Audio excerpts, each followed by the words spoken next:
인사드리겠습니다. 아침에 일어나 보니까 눈이 내렸어요.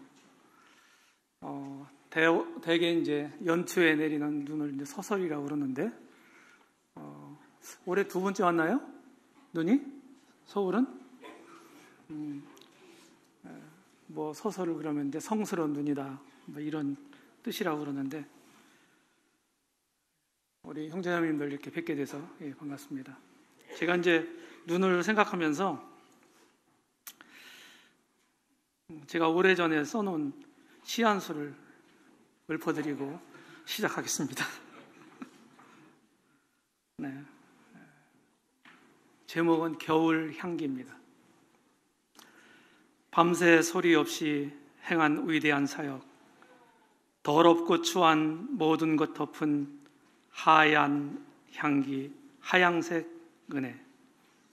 높고 낮은 구분 없이 그 향기, 그 은혜 임하면 다 똑같아지는 걸. 나누는 아픔, 구분짓는 통증, 외치는 목매임. 위로부터 내려온 하얀 은혜, 온 천지 내 마음까지도 임한 하양색 향기. 주님 은혜 생각하면서 썼던 시입니다. 예.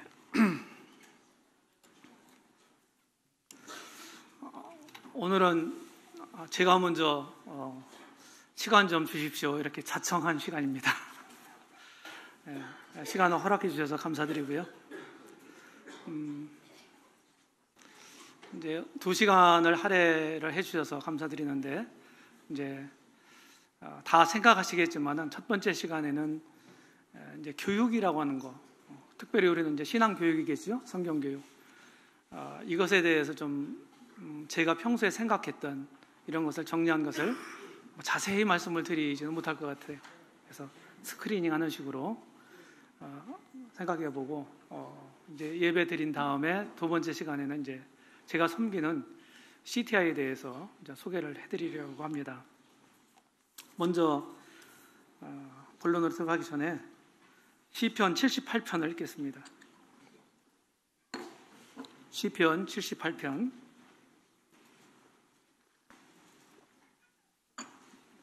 1절부터 4절까지 읽겠습니다.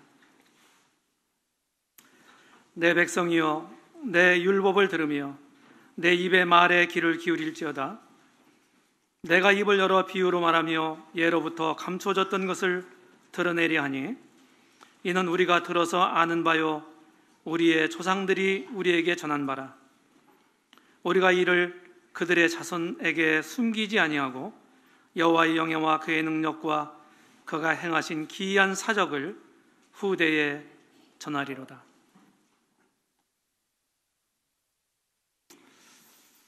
다윗 시대 때 주님을 섬겼던 이런 아삽이라고 하는 이 시인을 통해서 시인이 이런 고백을 하는데, 저도 이 똑같은 심정을 가지고 이 앞에 섰습니다. 이제 우리 모임에 대해 좀 소개를 이렇게 좀 하려고 하는데, 저는 이제 사실은 1975년 여름에 구원을 받고 제대한 다음에 80년 5월 초에 대전으로 와서 이제 모임 생활을 하고 청년기를 보내고 결혼을 하고, 그리고 86년도 4월 달에 지금 섬기는 청주로 왔습니다. 그래서 지금 30년 넘도록 청주에서 제일 오래 사는 것 같습니다. 제 인생 가운데. 제가 태어난 곳은 이제 칠갑산인데 거기서보다도 더 오래 살았어요. 지금에 이르게 됐는데, 주님이 저에게 또 중대한 일을 또 맡겨주셔서 작년부터 CTI에 와서 섬기고 있습니다. 제가 알고 있는 모든 것들은 여기 아삽의 고백처럼 우리 조상들이 우리에게 전한 바다, 이렇게 고백할 수 있습니다. 제가 가지고 있는 신앙은 모두가 다 믿음의 선배들로부터 온 거예요. 이제 거기서 그치면 안 되고, 여기 아삽과 같이 우리가 이것을 그들의 자손에게 숨기지 않고, 그리고 하나님의 영예와 그의 능력과 그의 행하신 기이한 사적을 후대에 전하겠다. 저는 이런 심정을 가지고 있습니다. 이것이 이제 여기 오기 위해서 가진 게 아니고 평소에 늘 제가 이런 것을 기도하고 생각하고 또 미래를 생각하면서 또 염려스러운 마음도 있고 이러면서 기도하고 이런 일을 마음에 두고 있습니다. 이제 한국 모임, 우리 형제자매님들이 여기서 이렇게 섬기고 계시죠. 저는 이제 역사를 얘기할 때는 조금씩 다를 수 있어요. 연대나 이런 것들이. 저는 이제 한국 모임이 시작되도록 역사하신 것은 1959년이라고 저는 그렇게 생각합니다. 여기 이제 산증인이 우리 박종영 형제님 계신데, 박종영 형제님이 구원받던 해로 알고 있어요. 반세기의 한국 모임이 있죠. 척박한 이 한반도에서 복음을 회복하고 신약교회를 세우시기 위해서 모임을 시작하셨다. 그렇게 봅니다. 사실은 저는 이제 기성교회를 몰라요. 40년 넘는 신앙생활 가운데서 모임에서 구원받고 배우고 섬기고 있어요. 모임이 참 소중합니다. 저에게는. 우리 형제자매님도 그러실 줄 믿어요. 그래서 우리가 가지고 있는, 우리가 믿고 있는 신앙이 성경의 증거를 얻고 그리고 이것이 바른 신앙이라고 확신하고 있다면 우리는 나만 그렇게 믿을 뿐만 아니라 우리의 후대들에게도 철저하게 가르치고 전수해 줘야 된다. 그렇게 확신하고 있습니다. 한국 모임, 이 말씀드렸죠? 예. 우리의 오늘날의 이런 영적 환경은 어떻습니까? 처음 모임 시작할 때 60년대, 70년대하고는 사뭇 달라졌죠. 전에는 그냥 교회에서 앞선 일꾼들이 가르쳐주고 또 권고해주고 알려주는 대로 그렇게 믿으면서 살아왔어요. 전혀 문제가 없었습니다. 근데 지금은 그런 시대가 아니죠. 교회의 울타리를 높게 쌓는다고 해도 그렇게 되지 않아요. 인터넷이 발달하기 전에는 정보라고 하는 것이 소수의 독점물이었습니다. 근데 지금은 다수의 공유물이 됐어요. 그게 안 됩니다. 인터넷, 스마트폰 이런 시대에 살고 있기 때문에 거기에는 좋은 것만 있는 게 아니라 나쁜 것도 있어요. 그런 것들을 나뿐만 아니라 나의 자손들이나 후배들도 다 그런 환경에 노출되어 있다 하는 거예요. 이런 시대에 우리가 어떻게 해야 될 것인가, 이런 것들을 우리가 생각해야만 합니다. 우리 미래는 어때야 될까요? 아마 우리 형제자매님들이 그래, 내 자손들이, 내 아들이, 내 손자가, 그리고 우리 신앙의 후배들이 어떤 모습으로 주님을 섬겨야 되겠다, 이런 아마 기대, 이런 것들이 있을 거예요. 그러면 기대에 그친다고 하면은 그냥 거기서 생각에 그치는 거예요. 그런 기대가 있다면, 어떤 모습을 미래에 보기로 원한다면 그것을 바로 오늘이라고 하는 시간에 심어야 합니다. 그 씨앗을 심어야 돼요. 그래야 그 내일에 그 열매를 볼 수가 있어요. 그런 수고로운 우리의 노력이 없이는 우리의 미래가 담보될 수가 없습니다. 네, 주님 안에서 연합이, 이미 주님과 우리가 연합이 됐죠? 생명의 복음을 통해서. 그 다음에 우리 믿는 사람들도 이렇게 한 몸 안에서 연합이 됐습니다. 우리 하나예요. 이 하나 안에 많은 다양함이 존재하지만 여전히 우리의 공동 목표가 있고 공동으로 추구해야 될 것들이 있다고요. 추구해야 될 것들이. 신앙의 공통분모들이 있습니다. 그렇게 해서 함께 연합으로 주님의 뜻을 성취해 가야 합니다. 우리가 연합됐다는 것은 영적 생명을 기반으로 합니다. 그 다음에 두 번째는 우리가 믿고 있는 진리입니다. 교리입니다. 교리 중에서도 아주 중요한 교리가 있다고 생각해요. 그게 달라지면 이단이 되는 이런 교리입니다. 그 다음에 조금 더 그 외곽은 이제 성경이 가르치면 하나인데 분별이 다른 것들이 있어요. 네. 보수적인 이런 기독교 안에도 분별이 똑같지 않은 게 있습니다. 이런 것들도 같을 수 있다면 결속력은 더 강하게 될 겁니다. 근데 이것만 갖고 되는 건 아닙니다. 하나 더 있는데 그게 뭐냐면 사랑입니다. 형제 사랑. 다른 사람을 관용하고 받는 문제.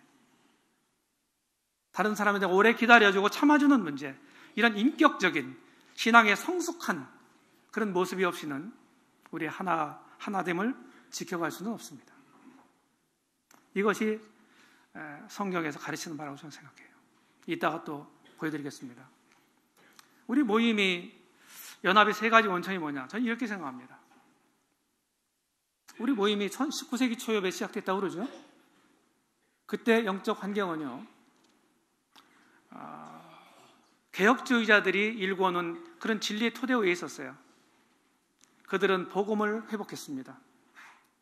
캐톨릭시즘으로부터, 캐톨릭으로부터, 행위 구원으로부터 이신층의의 복음을 그들이 회복하고 성경을 통해서 그것을 강력하게 전했어요.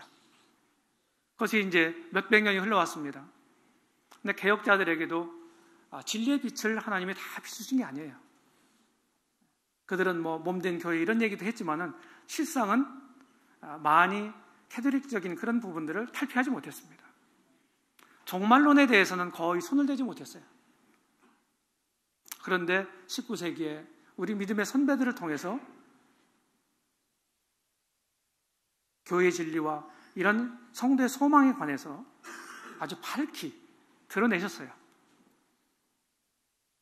그래서 역사가 말하고 있는 형제운동은 제2의 종교개혁이다. 또 16세기에 쓰던 종교개혁의 완성이다. 이런 표현을 쓰기도 합니다. 그때 환경은 뭐 예수님이 오신다고 하는 것만 얘기하지 뭐 조금 어려운 말인데 무천년주의가 팽배했던 때예요. 후천년주의가. 실제 천년왕국이 없다고 하는 거예요. 그런데 그런 가운데서도 모임 형제님들은 성경을 일관되게 문자적으로 해석을 해서 그걸 붙잡고 가르쳤어요. 그때 환경은 무천년주의나 후천년주의가 팽배했던 때입니다. 지금하고도 많이 달라요. 그런데 그것이 사실은 이제 그 뒤에 시간이 흐르면서 그게 사실이고 옳은 분별이었다는 사실을 우리는 알고 있습니다. 성경에 대한 절대적인 신뢰. 우리 신앙은 성경에 기반을 두기 때문에 성경에 대해서 이의를 달게 되면 문제가 있는 거예요. 문제가 됩니다. 그 다음에 성경 해석 결과에 대한 믿음이나 실행. 우리 보수적인 기독교계에도 우리는 복음이 없다. 이렇게 말할 수 없어요. 그들은 교리적으로는 확실하게 있습니다. 근데 실제적으로 그걸 적용함에 있어서는 다를 수 있어요. 그래서 복음이 없다고 우리가 단정하는 것은 독선적인 얘기입니다. 그렇지 않아요. 그럼에도 불구하고 그들이 깨닫고 알고 있는 말씀을 실행하느냐, 그것을 삶에 적용하느냐 하는 것은 또 다른 문제입니다.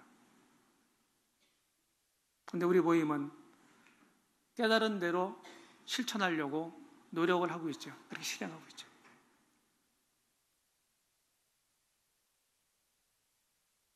그리고 생명을 기초로 한 형제 사랑입니다. 세계 어디를 가도 모임에 속한 형제다 자매다 이렇게 하면은 아주 열렬하게 환영을 받습니다. 제가 그걸 경험을 했거든요. 제가 외국을 몇 번 다녔는데 이름도 몰라요. 처음 들었어요. 얼굴도 몰라요. 그런데 이름만 이제 알죠. 들어서 한 번도 만나본 적이 없죠. 얼굴도 모르죠. 근데 그런 형제님이 이제 공항에 마중 올라옵니다. 근데 금방 알아보더라고요. 여기다가 형제라고 썼나 봐요. 금방 알아와요. 신기합니다. 그렇게 해서 소개가 돼서 이게 한국에서 온 형제구나. 이렇게 확인됐을 때 얼마나 따뜻한 영접을 받는지 전 세계적으로 이것이 모임의 아주 특별한 모습이에요. 기성교회는 이런 게 없어요. 이런 것들이 우리가 하나 됐다고 하는 것에 대한 증거입니다. 우리 신앙이제 이 신앙을 잘 가르쳐야 되잖아요. 그렇죠? 나만 잘 믿을 뿐만 아니라 다른 사람도 잘 믿고 잘 섬길 수 있도록 해야 하는 것이죠. 저는 교육에 대한 비전이 바로 이겁니다. 세상에서도 교육은 100년 되게다 하는 말이 있어요. 그럼 영적인 세계는 아닐까요? 교육은 미래에 대한 확실한 투자입니다. 그리고 우리는 보고 듣고 배운 대로 행합니다. 안 그런가요? 제 말이 과한 말입니까? 아니죠? 우리가 이렇게 모이는 것도 이렇게 섬기는 것도 사실은 우리가 이렇게 배웠기 때문에 이렇게 봤기 때문에 이렇게 하는 거예요. 보지 못하고 듣지 못하고 배우지 않았다면 우리가 이렇게 할 수 없을 거예요. 우리가 알고 있는 모든 것들은 다 교육의 결과입니다. 그래서 우리는 배워야 되죠. 다른 사람들을 이 배운 것을 다른 사람도 전해줘야 되잖아요. 어떤 방편을 통해서든지 간에 잘 다른 사람들을 가르치고 다른 사람 더 잘 돕기 위해서는 우리가 배우지 않으면 안 돼요. 아는 건 마음껏 얘기할 수 있지만 실제로 그런 일에 마음을 들여서 하려고 하다 보면은 내가 진짜 모르고 있구나. 이것을 금방 알게 됩니다. 전도도 하다 보면은요, 내가 참 많이 부족하구나 금방 보게 돼요. 그래서 일을 않는 사람들이 자꾸 비판하고 손가락질하는 거예요. 이 일을 한복판에서 하는 사람들은 그 심정을 다 알아요. 일꾼들은 어려움을 알고 그러니까 그렇게 못하는 것입니다. 나도 그러니까. 저는 알매 종류가 두 가지가 있다고 생각해요. 하나는 지식적인 알매입니다. 지식이 나쁜 건가요? 제 질문 드리는 거예요. 지식이 나쁜 거예요?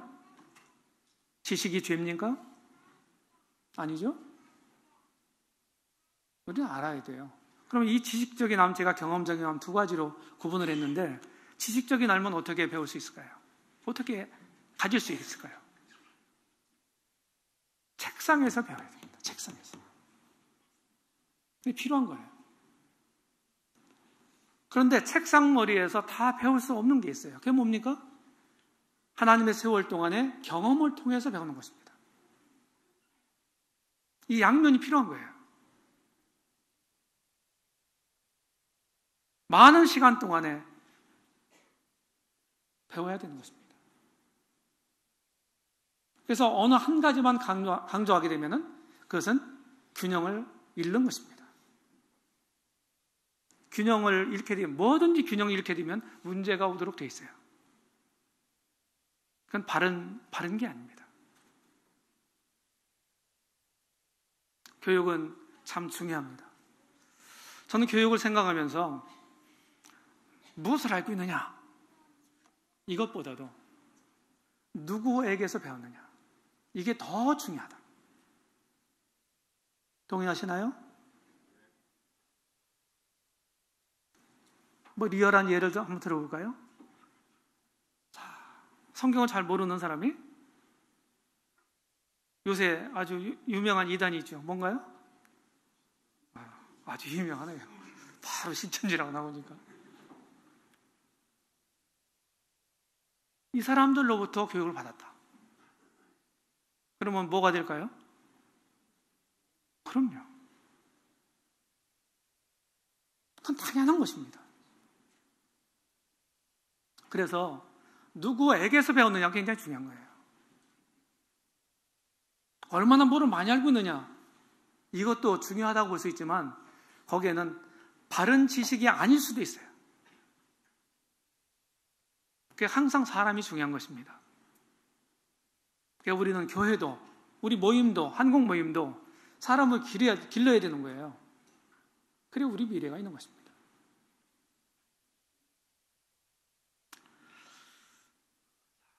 우리 신앙의 정체성은 저는 이렇게 한 4가지 정도로 요약을 해봤습니다. 일관된 문자적 해석에 의한 결과. 이걸 그냥 한마디로 얘기하면 사람들은 이걸 세대주의라고 얘기합니다. 그 다음에 사도들이 전했던 복음. 오랫동안 역사가 쭉 흘러오면서 복음이 계속해서 역사 가운데 전해졌는데 사실은 저는 이런 생각을 가져야 모든 면에서 선배들로부터 먼저 듣죠. 믿음의 앞선 분들로부터 먼저 복음을 듣고 가르침을 받고 그래요. 근데 그것을 그대로 답습하는 것보다는 그렇게 알고 있는 것을 마치 베리아 사람들처럼 성경으로 확인해 보는 것입니다. 저는 그것을 베리아 모토라고 부릅니다. 이게 꼭 필요한 거예요. 그래야 바르고 건강한 신앙을 성경을 통해서 유지할 수 있습니다. 복음도 마찬가지입니다. 그 다음에 신약교의 원리나 실행, 성경이 말하는 종말과 소망, 그리스도인의 소망, 이런 것들이 굉장히 이제 우리 신앙을 어떤 모습들을 나타내는 것이에요. 제가 질문을 좀 드릴까요? 현재 내가 믿고 있는, 우리 형제자매님들이 믿고 있는 신앙의 근본적인 부분이 성경의 지지를 받는가, 옳은 것이라고 확신하는가 하는 거예요. 그럼 대답해 보세요. 확신하십니까? 그렇지 않으시다면 여기 앉아 있으실 이유가 없어요. 그렇다고 하면 어떻게 됩니까? 이게 이런 내용이거든요. 우리 믿음이. 이런 용어들 별로 안 좋아하시는 분들도 있어요. 양해를 구합니다. 그런 형제님들한테는.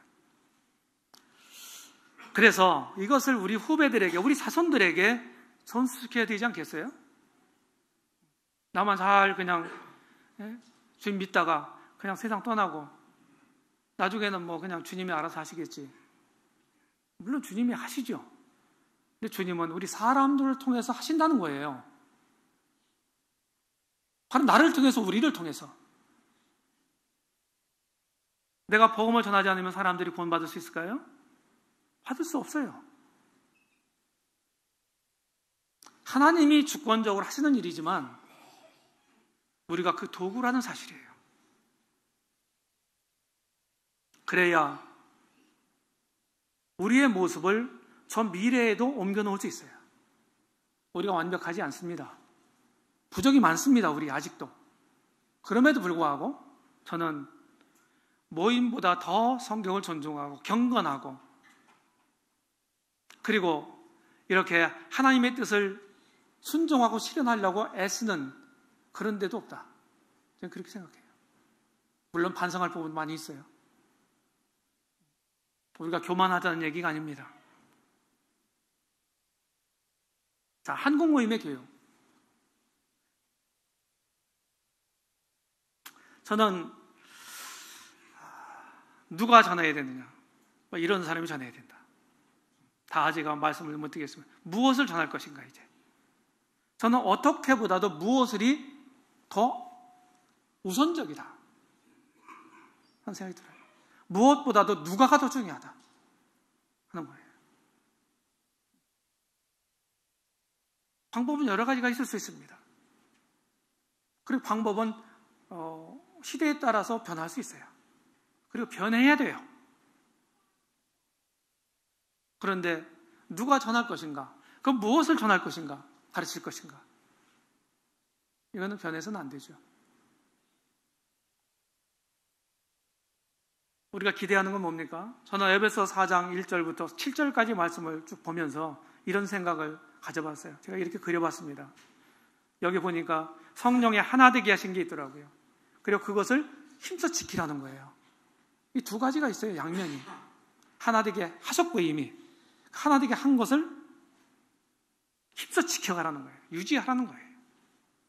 그래서 하나 되게 한 것은 여기 4절부터 7절까지 보면 7가지 하나된 사실을 얘기하고 있습니다. 이것은 진리입니다. 교리예요. 우리가 믿는 바가, 믿는 내용이 같을 때 하나가 될 수 있어요. 그 다음에 힘써 지킬 수 있는 건 뭐냐? 여기 2절에 보게 되면은 모든 겸손과 온유로 하고 오래 참음으로 사랑 가운데 서로 용납하고, 이런 말씀이 있거든요. 이거는 인격적인 것들입니다. 겸손, 인내, 온유, 관용, 사랑. 우리가 믿는 바가 같아도 신앙의 믿음이 성숙하지 않으면 하나를 깰 수가 있어요. 어린아이들이 아무것도 아닌 거 가지고 티격태격하지 않습니까? 왜 그런가요? 어리기 때문이죠. 믿음 안에는 안 그런가요? 믿음 안에도 똑같습니다.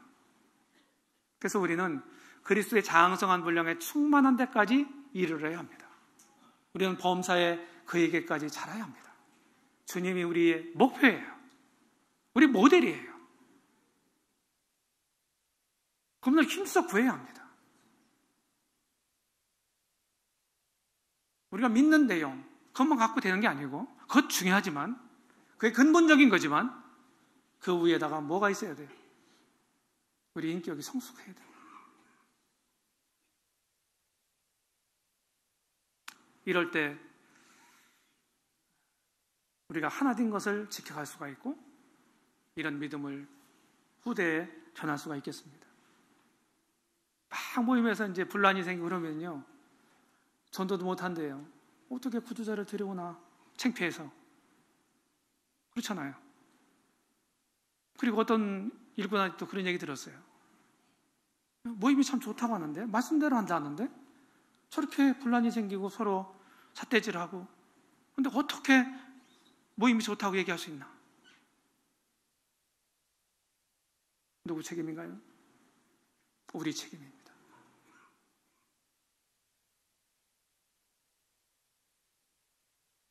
사람이 살고 있는 어느 곳에서든지 다 문제를 가지고 있는 거죠. 왜? 문제 많은 내가 있는 그곳에 문제가 없으면 안 되잖아요. 당연히 있는 거예요. 문제 있습니다. 어디든지. 근데 그 문제가 문제로 비화되면 안 되는 거예요. 영적인 원리로 그것이 처리가 되고 다스려져야 합니다. 성숙한 거예요, 그것이. 저는 이런 용어를 만들었어요. 이거 CTI의 이제 모토인데, 영성과 지성의 균형을 갖춘 풀타임 크리스천의 육성이다. 이 풀타임 크리스천이란 말은 사실 지금 이제 주님 나라 가신 단 니콜스 그 노영재님 계셨잖아요. 오랜 기간 동안 훈련을 CTI 강의를 많이 하셨는데, 그 노영재님이 사용하신 용어예요. 이런 말을 제가 그분한테 처음 들었어요. 우리는 풀타임 워커 이런 말을 많이 쓰잖아요. 전심 사역자, 전심 일꾼. 근데 전심 그리스도인이란 말은 그분으로부터 처음 들었어요. 이게 합당하구나.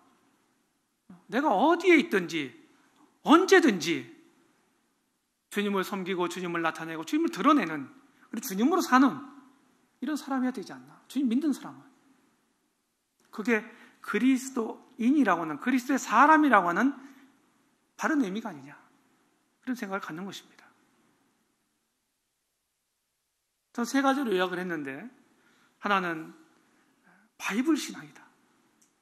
성경에 근거한, 성경으로 검증된, 성경의 지지를 받는 이런 믿음이어야 된다. 두 번째는 밸런스 신앙이다. 균형을 잃으면 안 돼요.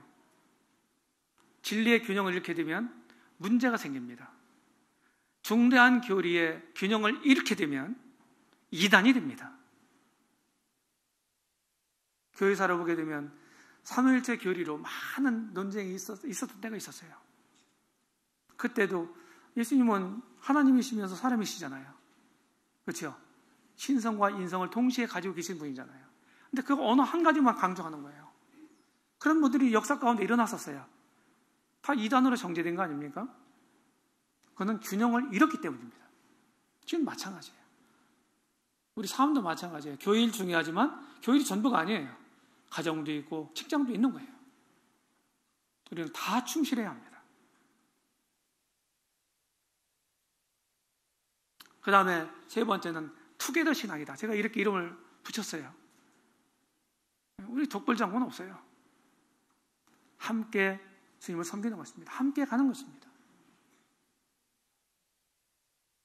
빨리 가려면 혼자 가고 오래 가려면 함께 가라 하는 말이 있잖아요.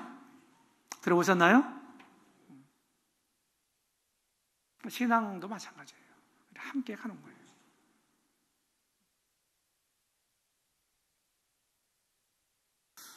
이런 것들이 저는 굉장히 중요하다. 그래서 생각 가지고 있습니다.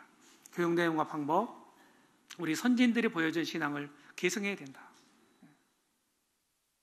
이미 말씀드렸지만 이런 겁니다. 제가 참 모임이 참 소중하다고 생각되는 게 뭐냐면 어느 모임을 가든지 간에 복음을 전하고자 하는 그런 의욕들이 다 있어요. 근데 잘 안 돼요. 하고자 하는데도 잘 안 되고 해도 잘 안 되고 이게 이제 우리 현실이거든요. 이 복음에 대한 그리고 선교적 열망이 얼마나 강한 것이 우리 모임이에요. 어떤 교회 역사가들은 한참 형제운동의 파급이 전 세계로 뻗어나갈 때 그때 바로 형제들의 1%가 다 선교사가 됐다. 100명 중에 1명. 그건 엄청난 숫자예요. 그러니까 굉장히 많은 퍼센트 비율로 보면은 모임에서 많은 선교사들이 나갔습니다. 지금도 전 세계적으로 모든 대륙에 모임이 없는 데가 없습니다. 이유는 뭘까요? 누군가가 가서 전했기 때문이죠. 우리 한국도 누군가가 와서 전해줬기 때문에 우리가 이렇게 구원받고 지금 섬길 수가 있게 된 것입니다. 그렇지 않나요?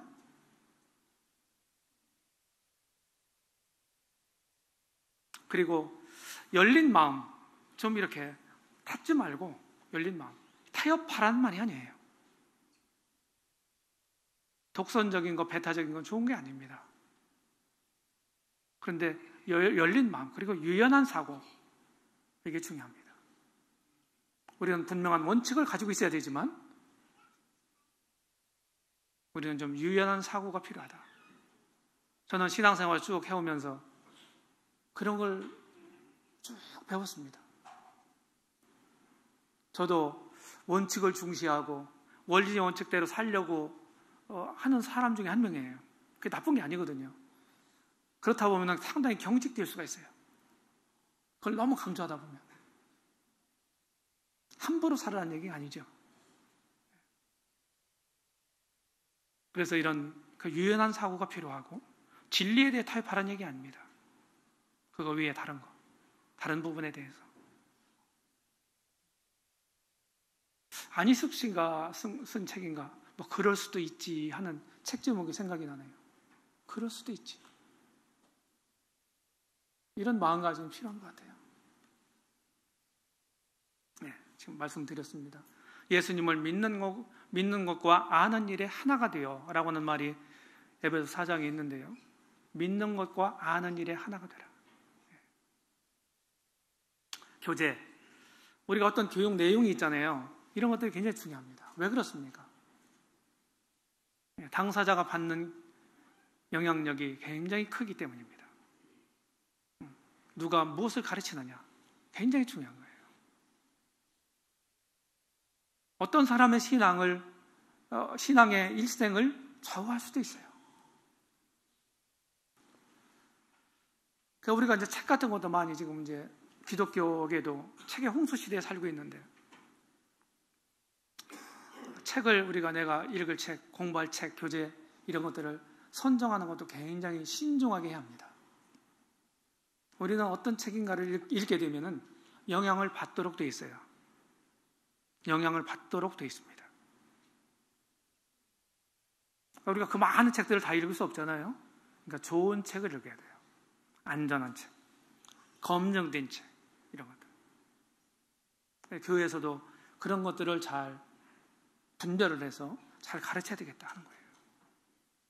죄송한 얘기지만 저는 이제 한국 모임에 그런 우리 신앙 노선과는 다른 분별을 갖게 하는 그런 것들이 많이 사실은 들어와 있어요.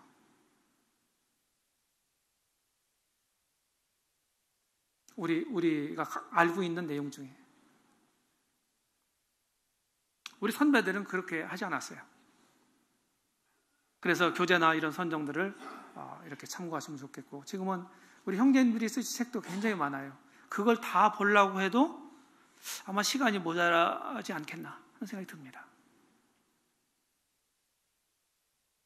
이렇게 해서 철저하게 교회에서도 가르치고 개인적으로도 공부하고, 그래서 개인적으로 공부할 때도 늘 분별이 있는 경험이 많은 이런 형제 자매님들에게 조언을 구하고 그렇게 하고, 저는 많은 책들을 소개를 했어요. 우리 형제 자매들에게. 왜냐하면 저도 열심히 교회에서 가르치려고 했던 사람 중에 하나입니다. 그런데 그렇게 아무리 해도 충분하다고 얘기할 수는 없죠. 가르칠 수 있는 방법이 뭐예요? 직접 내가 이렇게 얘기를 하고 강의하고 메시지 전하고 성경 공부 인도하고, 그것도 가르치는 방법이지만 좋은 책을 선정해서 소개해주고 아니면 사서 선물해주고, 그것도 잘 가르치는 방법이거든요. 책 제목만 가지고 책을 사지 마십시오. 저자가 누군지를 먼저 보십시오. 지금은 그게 필요한 시대입니다. 신앙은 이렇게 대물림이 돼야 되잖아요. 디모데후서 2장 2절에 보게 되면은 사도 바울이 이제 순교당하기 직전에 믿음의 아들 디모데에게 이런 말을 합니다. 내가 많은 증인 앞에서 내게 들은 말을 충성된 사람들에게 부탁하라. 그들이 또 다른 사람들을 가르칠 수 있으리라. 여기 4대가 나와요. 바울, 디모데, 충성된 사람들, 또 다른 사람들. 신앙의 대물림이 되잖아요. 어떤 일꾼 형제님이 그런 얘기를 했어요. 여기 이제 충성된 사람들 부탁해라. 내가 이걸 좀 부탁하고 싶은데 이 부탁할 사람이 없다. 나는 그래서 고민하고 있다 지금. 이런 서글픈 얘기를 들은 적이 있어요. 어느 모임의 일꾼한테. 충성된 사람들은 그냥 갑자기 혜성처럼 나타나는 게 아닙니다. 오래도록 함께하고 또 철저하고도 꾸준하게 가르치고 양육하고 돌보고 세워주고 격려하고 이렇게 해서 만들어지는 거예요. 교육이라고 하는 방편을 빼고서는 불가능한 일입니다. 우리가 살 길이 뭔가요? 지금 기독교가 상승 곡선이 꺾였습니다. 우리 한국 사회에서 우리가 믿는 이 소위 큰 넓은 의미로 기독교가 한국 사회에서 외면을 당하고 있습니다. 앞으로 저는 더 안 좋아질 거라고 생각하거든요. 그럼 어떻게 되나요? 성경을 잘 가르쳐야 되고, 그리고 진짜 그리스도인다운 그리스도인이 되도록 우리가 도와야 합니다. 우리 후배들은. 우리도 그렇게 돼야 되고. 그래야 사회적 호응을 얻을 수 있어요. 성경을 보면 초대교회 성도들이 사회인들로부터 호응을 받았습니다. 칭찬을 받았어요. 우리가 세상에 빛의 역할을 해야 합니다. 우리가 그런 걸 못했기 때문에 문제가 오는 거예요. 어떻게 그렇게 할 수 있나요? 저절로 되나요? 안 됩니다. 철저하게 잘 가르쳐야 합니다. 본인도 말씀을 추구할 뿐만 아니라 교회에서도 프로그램을 가지고 철저하게 가르쳐야 되고, 또 교회에서 제가 또 사역을 해보니까 교회에서 다 할 수 없어요. 그러니까 이따 두 번째 시간에 소개해드릴 CTI, 이런 교육기관이 필요한 거예요. 네, 이번 시간 여기까지.